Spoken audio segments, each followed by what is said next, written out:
Մերց Ալիև հանդիպումից անմիջապես հետո ինչու է Գերմանիայի կանցլերը զանգահարել Նիկոլ Փաշինյանին։ Մերցի եւ Փաշինյանի հեռախոսազրույցի կոնկրետ բովանդակությունը իհարկե իմանալ չենք կարող, բայց մենք գիտենք վերջին տարիների դինամիկան։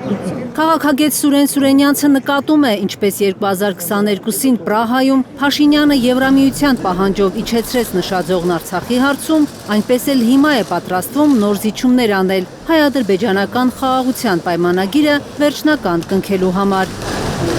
Ինչքան էլ հեքիաթներ չպատմեն Նիկոլ Փաշինյանն ու նրա թիմակիցները, Հայաստանին անվտանգության ընդամենը մեկ մոդել են առաջարկում։ Ասում են ձեր անվտանգության երաշխիքը Ադրբեջանի եւ Թուրքիայի հարաբերությունների կարգավորումն է։ Սուրենյանցը պատահական չի համարում, որ Մերց Փաշինյան հեռախոսազրույցի մասին Գերմանիայի կառավարության հաղորդագրությունում հատուկ ընդգծվել է հայ-ադրբեջանական հարաբերությունների առաջընթացի կարևորությունը։ Կանցլերը խրախուսել է Հայաստանի եւ Ադրբեջանի միջև խաղաղության գործընթացի հետագա առաջընթացը եւ ընդգծել դրա կարեւորությունը տարածաշրջանային կայունության համար։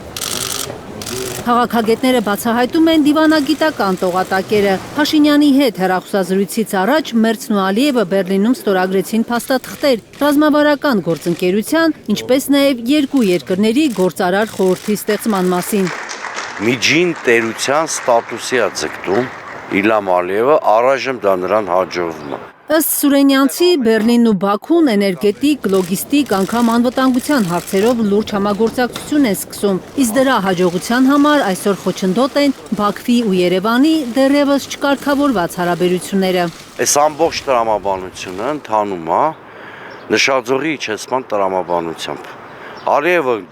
փոխշահավետ գործարքներ է կնքում արևմտյան առաջնորդների հետ արևմտյան առաջնորդները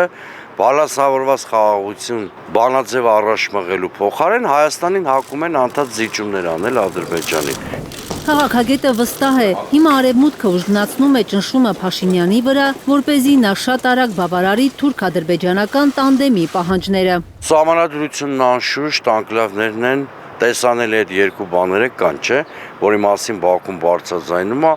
չբացառենք վերադարձի կոնցեպտն է, նաև այդ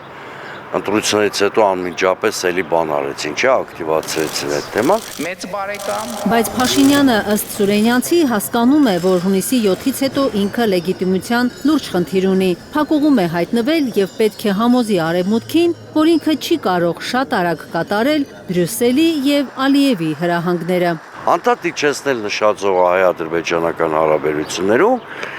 որի դիմաց արժանանալ Բաքվի եւ Անկարայի բարեհաճությանը։ Կարնե Մանգասարյան, Աշոտ Մնոյան եւ Արմեն Ապրեսյան, Հայլուր։